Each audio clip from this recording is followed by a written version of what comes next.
Hello, I'm Bob the Booker and welcome to my channel. I'm coming to you live from the UK, where I say live, I mean it'll have been edited and everything by the time it gets to you, but I'm coming to you from, this is about 2 p.m. in the UK and it's incredibly dark and miserable. And what better time to talk about a novel by Hanya Yanagihara? But I mean, it's one of those things, jokes aside, a lot is sort of spoken about how A Little Life is, a miserable or rather harrowing book in many, many ways. I mean, I love it. I think A Little Life is fantastic. But there is a brand new book by Hanya Yanagihara that's just come out, or at least will be sort of just about to come out by the time of this video, and that is To Paradise. And this is a book that I received as an advance copy via NetGalley, in exchange for a sort of an honest review, and I loved it. In this review I will sort of eventually talk about spoilers, but the first part of this will be fairly spoiler free, and the later part I'll announce before I go into any spoiler territory. But overall, there's so much about this book that I think you just need to experience in the book itself, so there aren't really going to be that many spoilers anyway, because I don't really feel like it. I just feel like it's worth going and sitting down with this book. And the book itself is about 700 pages, so people who found A Little Life a bit long, this is about the same length. But I actually think it's one of those books that really deserves that length. And it's really interesting because the book itself is split into 3 parts, 3 individual books. And the first 2 of those are about a quarter each, and the final is pretty much half of the book. So it does sort of feel like you've kind of got a few mini novels, and they are interconnected. So the overall story of To Paradise is basically looking at 3 different historical periods, with a set of characters who are interlinked, but it's sort of a little bit vague at first how they might be linked. And it basically explores quite a lot around, it's kind of hard to describe without really giving away a fair bit of the story, but it really delves into a few key themes around things such as Hawaii and its sort of status as a nation, as a sort of state within the US, as all of these sort of other things, and its history and its culture and its traditions, and it's got that alongside quite a few discussions of sexuality, but it also does this really fascinating thing in terms of talking about illness. And this was sort of, a big part of A Little Life. And again, I don't want to spoil that book if you've not gone into it, but in interviews, Hanya Yanagihara mentioned this idea of, about A Little Life, mentioned that, often in stories if someone's ill, they get better. And she wanted to explore what would happen if the character didn't. And the sense of this sort of theme of illness comes back up again in To Paradise in a way that I just found incredibly harrowing and powerful and poignant and brilliant. I just thought it covered it really cleverly and really sensitively. And again, without giving much away, when we meet our first set of characters who were sort of in the, I believe, sort of 1800s or maybe late 1700s, there is a sort of occasionally sort of a little reference to them being, to one character having an illness, and it's really unspoken and sort of not really continued in terms of a conversation. And I thought that was really powerful as a sort of little seed to be planted. And as we go through the book, you'll find out a bit more about why that is relevant. But I thought one thing that's just incredibly clever and exciting about this book, and I had to flick back pages. I was buddy reading this with Larry over at Larry Has Opinions, and he had the same thing of the characters that we're introduced to at first in this sort of older setting are men who are married to each other and talking about marriage with each other. And there is something so groundbreaking and sort of radical almost about this, the way of imagining this into this society, that we are talking about characters in, let's say, the 1800s, and they are talking about same-sex marriage in a way that's sort of basically on a par with other marriage, essentially. And it's so interestingly done because there's something so interesting about having someone just sort of say, oh yeah, these 2 men are married in the 1800s, and every other character seemingly being pretty much okay with it. There's something really powerful about seeing that in a book, and that happens really early on, so that's not a spoiler. But that becomes a sort of theme that carries on throughout the book.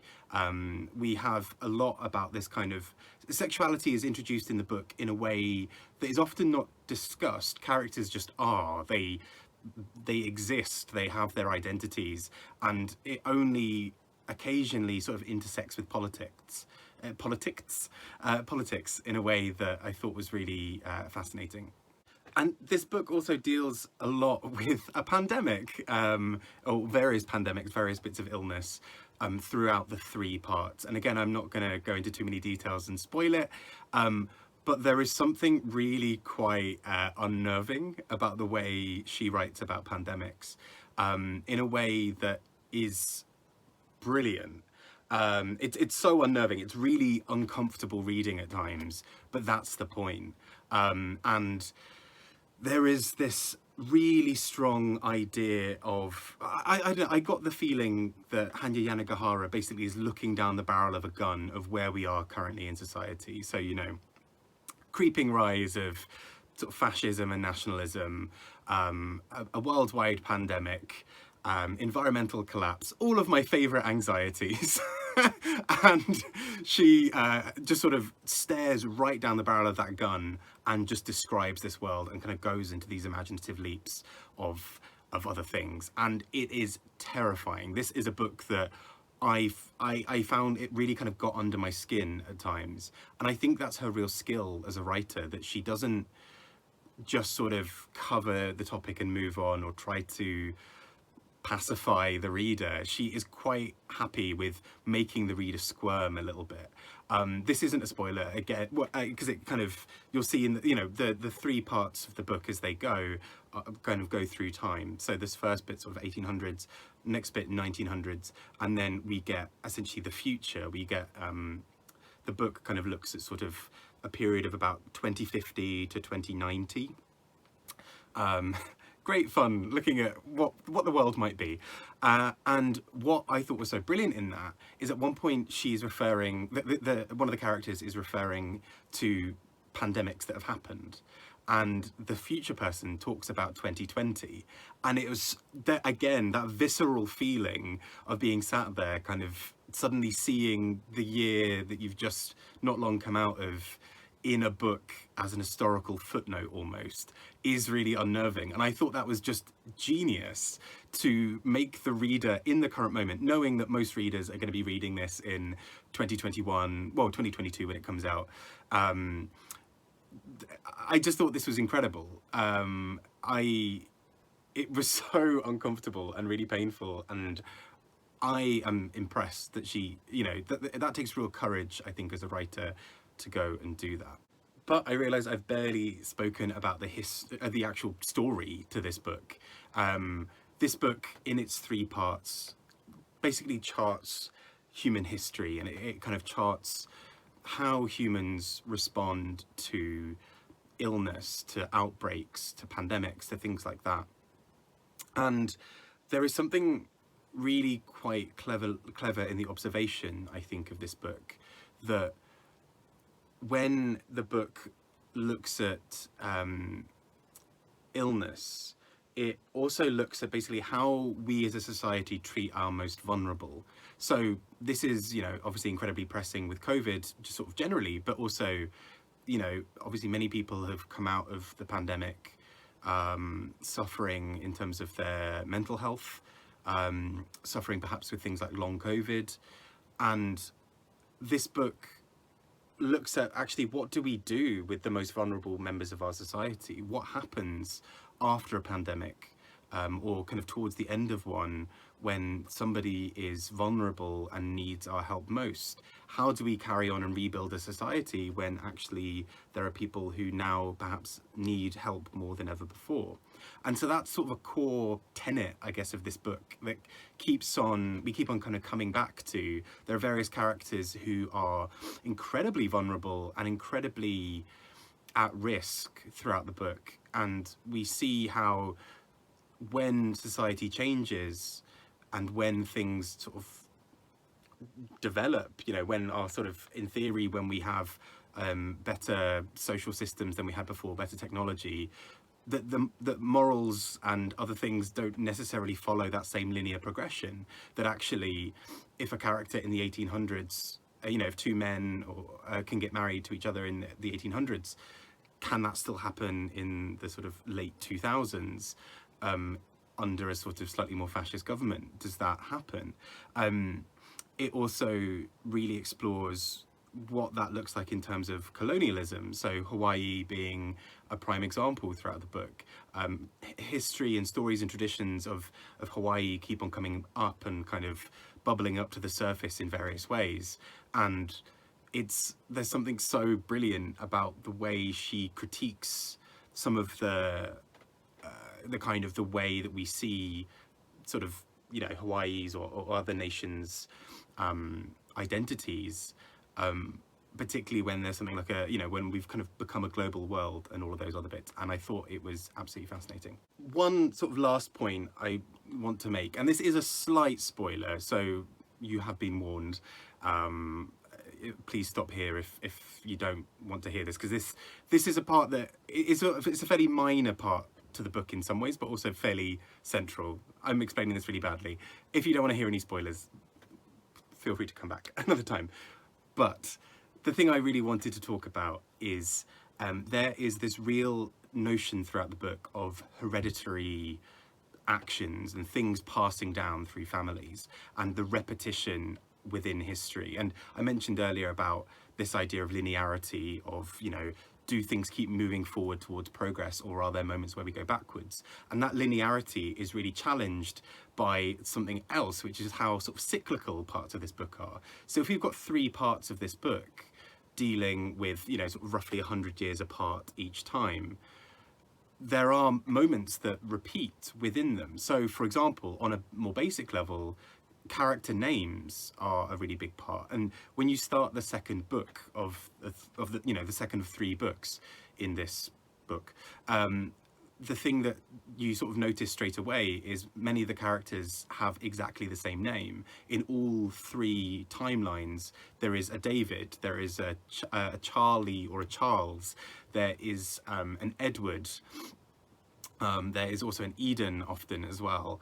And I just thought it was really, really clever how she does this, because there is an idea that there are names being passed along down generations, but there is also an idea that actually there are cyclical things within history. There is always a David, there is always an Edward, and they may follow up their actions in similar ways. And especially there is always this sort of grandfather relationship, grandfather, parent, and sort of child relationship going on in all of these. And so again, we have this idea, like with Hawaii and tradition and its culture, this idea of something being passed along down generations, and this idea of generational knowledge often preceding a massive social change. And within this idea of passing on knowledge, what happens when a culture changes so much, and particularly under a sort of authoritarian government, when you can't talk about the past?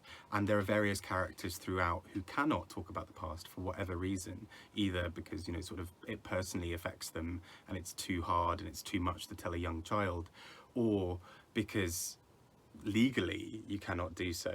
And I really appreciated the way that this book covered that. I thought it was done really sensitively and really cleverly. And I will say, for a book that's 700 pages, there were very, very few moments where I really, where it felt like a 700-page book. Partly as well because it's split into 3 bits. And there was maybe a sort of a section of maybe about 50 pages where I was like, okay, where are we going with this in the final book? But actually it builds to this real breathless conclusion. And I was really stunned by how this book did that. It slowly set up all of the pieces in the final book and then watched as they all fell. And I was really quite blown away by the level of sort of detail within this book to set up little things. And particularly, like I mentioned, with there being a Charles, a David, and an Edward in every timeline, there is also a sense where you're looking for those clues. The second time it happens, you know, the second book where you realise that everybody has these same names, you start looking for where there might be other characters. And I started doing a thing myself where I started looking for additional clues within it. So, for example, I noticed that all the characters' names seem to kind of, you know, there was Charles, David, Edward, there's C, D, E, and I was like, ooh, and then I think there was a character whose name began with a B, we meet a character with an F, I think there is an Adam at one point, and so I was like, oh, this is also feels like a sort of code of, you know, these are stand-ins almost for names. And I also kind of wondered if there was a thing with CDE of David, at least in the first book, is trapped between Charles and Edward, and as in kind of trying to sort of choose between these men. And so I kind of wondered, like, well, like D is literally between C and E. This is, I don't know if I'm going too far into this. Maybe this is what happens when you read House of Leaves in the same month as To Paradise. But I just thought it was just really clever because she makes you look for the clues. She makes you really delve into it, but at the same time, the book just works for me. It's just a beautiful thing. It's very different from A Little Life. And so I do think if you are expecting A Little Life Part 2, I feel like that's a weird film, like A Little Life 2, Life Just Got Littler, or something weird like that. But if you're expecting it to be a sort of rehash of that, it's very, very different. This book instead feels like it just sort of, it explores things in a very different way. It's not as, it doesn't sort of dwell in the sadness in the same way that A Little Life does. But instead it has this really sort of global outlook, while sort of focusing on specific characters. And I just think it's stunning. I would not be surprised if this is one of those books that goes on to sort of be in lots of lists and lots of shortlists and prizes for 2022. I think it's that good. Maybe it's sort of easy to, maybe I'm sort of being too early on this, but I do think it's going to be one of those books probably on the book along list. At least I think it's hopefully going to get a lot of love because I just think it's that good. I think it's really clever and it has a lot to say about where we are at the moment. Anyway, I've been Bob the Bookerer, rambling about this book. It is very good. Please do check it out. Please don't leave any spoilers in the comments if you have read it. And I hope you enjoy if you do pick it up. Take care and speak to you all soon. Bye bye.